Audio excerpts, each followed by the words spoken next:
Hey there guys, welcome to Arsenal Fan TV, and this is my preview for Arsenal versus Bournemouth.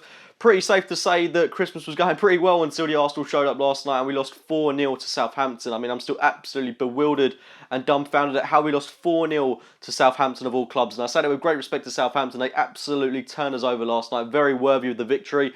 But it was one of the most lethargic Arsenal performances that I've seen all season. It's definitely up there with the likes of Sheffield Wednesday away, Bayern Munich away.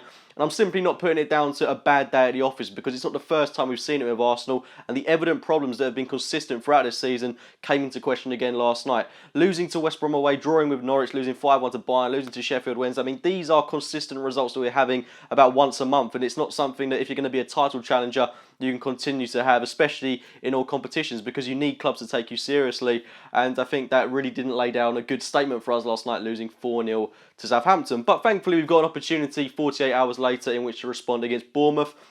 And I've got a lot of respect for Eddie Howe and Bournemouth because if he keeps them up, in my eyes, he's going to be worthy of manager of the season. Given that they've lost Max Gradel, Tyrone Mings and Callum Wilson, arguably three of their best players and two of them stellar signings for a club like Bournemouth in the summer, to lose those players right at the start of the season and to be where they are now after a rather rocky start, I think they're doing fantastically to be in the position that they are. And if they avoid relegation, definitely Eddie Howe goes down as one of the best managers in the league, in my opinion, because that would be a fantastic achievement. As well as that, they're playing very good football, they're doing some good defensive work, and they're just a genuine delight to have in the Premier League, a definite asset to the league, and I do hope they stay up. But I mean, they're going to come to the Emirates with so much belief that they can beat us. They'll have looked at that game against Southampton, they'll have identified, should I say, our problems within the team, and they will look to exploit them. And they have got players that can do that. Players like Junior Stanislas, I'm worried about coming up against him because although he hasn't had a enlightening career, he is a player that's very speedy, got a low centre of gravity, like I mentioned in the review of the Southampton game. Players that can harm people like Per Mertesacker, in my opinion, would be much better off playing with someone like Gabriel in this game because he's much faster.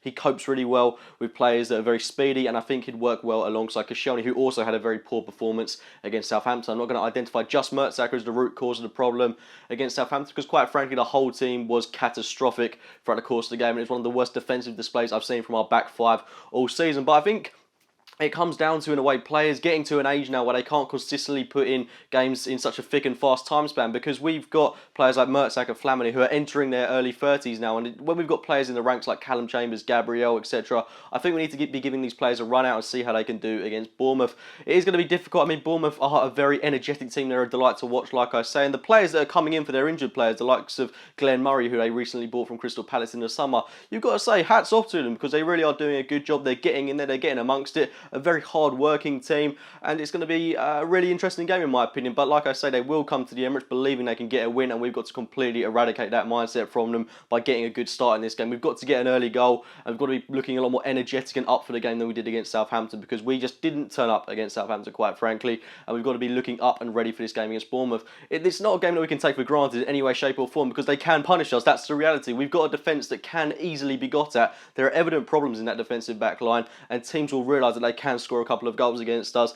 And I mean, you'd hope in a game like this we've got enough attacking talent to burst through and get a couple of goals against this Bournemouth defence. But I mean, we can't take anything for granted in this game. I think there needs to be some evident rotation within the squad. The first player that I would bring into the Arsenal fold is Gabriel for Per Mertesacker, and that's not to discredit Per Mertesacker too much, because against Man City he was fantastic. But like I previously mentioned, these players that are getting to an age now where they can't consistently put in good performances in such a short space of time are starting to become a bit liable. So I would drop Mertesacker, bring in Gabriel. We've done fantastically when Gabriel and Koscielny have played alongside each other this season. I really want to see them execute that partnership to perfection yet again. I don't think we've lost a Premier League game when those two have played together, so that would be the natural partnership for me, and I'm looking forward to seeing how Gabriel does, because I don't really think he earned a reason to be dropped when he did get dropped. I mean, the last time we saw him play was actually against Bayern Munich in the 5-1 mauling, and I don't really know why he was dropped out of all the players from that game, because practically everyone in that performance was diabolical, and I don't think he was the one individual that we could blame for that. Apart from that, he's been immense for us this season, so I'm looking forward to seeing how Gabriel does if he does start this game.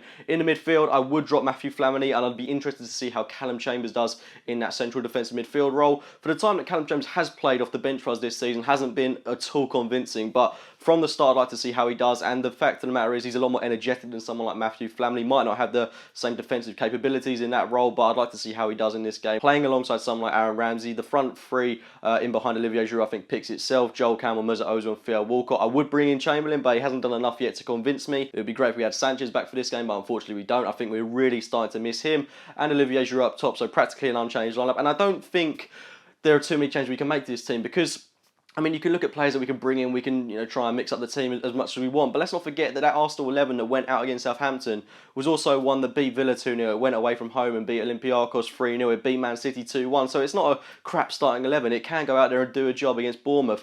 I would hope that it was just a one-off against Southampton, but like I said before, it's not just a one-off with Arsenal, because we have seen this, and I think it's a mentality issue more than a quality issue in the team. So against Bournemouth, like I say, let's not take anything for granted, let's go out there, put in our best performance and get a nice 2 or 3-0 win. That's exactly what we need to get the confidence restored within the team, get the old goal difference back to where it should be, and then we go to Newcastle on January the 2nd, and hopefully we got to be getting a win there at the Emirates, and then it's time for the FA Cup. But I mean, in perspective, although last night's game against Southampton was an absolute humiliation, if we're able to win this game and then Man City are able to take points off Leicester, then we're top of the league going into the new year. So it's not all doom and gloom. We have got some very tough games coming up in the second half of the season. I mean, I really do worry about Stoke and Liverpool away in January. Title-defining month, in my opinion. If we play anything like we did at St Mary's, then we're not going to be winning those games. So we've got to up the ante, get points in the games we need to, in this game against Bournemouth and that game against Newcastle. 2 games that we've got to be getting 6 points out of 6 in, and then we'll just see where we go from there. But to go into the new year top of the league would be a great achievement for us, and hopefully we can keep the momentum going from there